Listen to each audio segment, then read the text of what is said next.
So ito na mga katapang, sasagutin ko lang mga bashers dyan na supporters ni Pacboy. Actually, kakawin lang namin Chiriwet galing sa Falls kung napapanood yun sa vlog niya. Ngayon, sasagutin ko lang mga parata ng mga bashers dyan na inaga ko doon si Chiriwet kay Pacboy. Maraming nagko-comment, nag-message sa personal account ko, nag-message sa page ko na inaga ko si Pacboy kapal doon ang mukha ko kasi mga agaw. Ngayon, sasagutin ko yung paratang nyo. So ngayon, magkwentuhan muna tayo ha. Pakinggan nyo to. So bago kami nagkarelasyon ni Chiriwet, bago kami nagka-jowa, nasa Manila pa si Chiriwet, nag-uusap na kami, nag-video call. Ang gagawin lang sana namin is collaboration. So, make the story short, tinanong ko si Chiriwet kung may jowa ba siya. Anong sagot ni Chiriwet? Wala akong jowa, matagal na akong walang jowa. So, siyempre ako yung taong hindi may pagka-marites, hindi na ako nagtanong about sa kanya. Kung about sa kanya kay Pacboy, ang sa akin lang is komportable na ako na wala siyang jowa. So, siyempre ako din naman na wala akong jowa. Okay, ganito, make the story short. So, habang tumatagal yung pag-uusap namin, pakikilala sa isa't isa, habang lagi kami nag-video call, nagkaroon kami ng feelings, nagka-develop kami,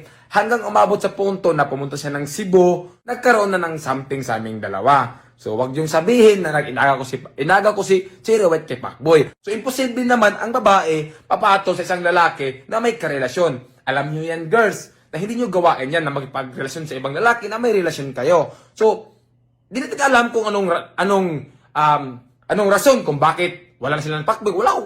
Ayaw kong mag-tell niyan kasi sila lang daw nakakaalam. So, ang sa akin lang, si Cherry, bago kami nagrelasyon, wala siyang jowa. So, wala siyang jowa. Hindi ko inagaw si Cherry.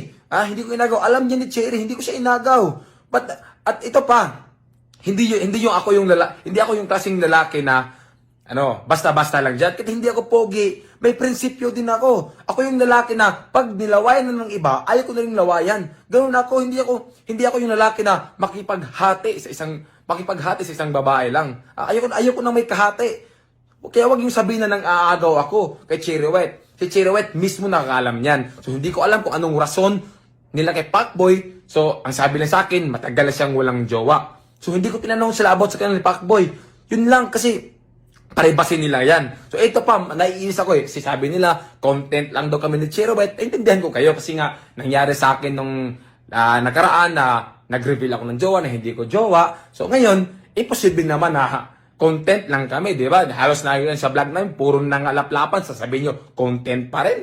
May ganun ba? Di ba? So, paano nyo sabi na content lang kami ni Chiri? Nagkataon lang nung birthday ko na marami akong inimbita ng mga vlogger at yung mga vlogger naman, binidyohan kami habang sumasayaw. Siyempre, di namin natis yung sarili namin. Naghalikan kami. Binidyohan nila. Paano nasabi yung content? Hindi nga namin vlog yun, di ba? So, content yun ng mga ibang vlogger. So, sila yung nag-content sa amin. Ang sa amin lang is ginawa lang namin yung relasyon namin na ano yung nararamdaman namin. Di ba? So, kaya nasabi yung content lang. So, hindi kami ang nag-content, mga vlogger, kasi maraming vlogger doon nakatutok. So, actually, sinabi ko kay Cherry na wag muna kaming mag-private relationship muna kami. Kasi nga, pag social media talaga, maraming makisasaw, maraming masasabi, di ba? So, wala eh.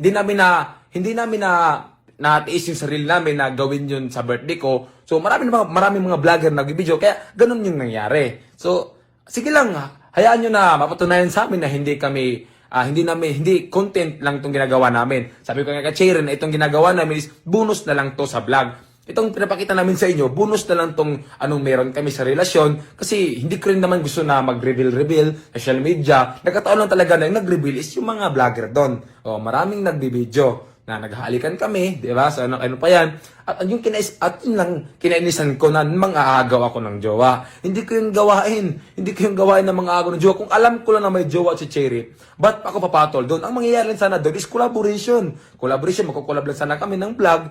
Siyempre, wala siyang jowa, wala din akong jowa, nagkamahalan kami, di ba? Nagkagusto kami sa isa't isa. So, hindi ko kasalanan yun. Kung si Cherry ay may karelasyon siya, o tinago niya sa akin, may jowa pala siya, hindi ko kasalanan. Yung kasalanan ni Cherry yun. Na nakipag-relasyon siya sa akin na may karelasyon pala siya.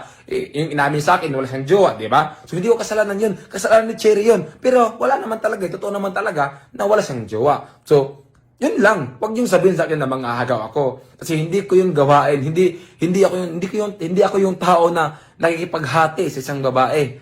Kahit hindi ako pogi, hindi ko mga ahagaw. Hindi ko gawain yun. Ayokong sasakit ulo sa kakaisip. Di ba? Kaya wag yung sabihin sa akin ha, nangaagaw akong jowa. So yun lang, naiinis lang talaga ako sa mga basos. Pasensya nyo, di ako nagalit. Nagpalabas lang ako ng aking nararamdaman sa mga sinasabi sa ibang tao dyan. Kasi ito lang ako, nagpakatotoo lang ako sa kay Cherry. So, yun lang, pasensya na kayo kung ano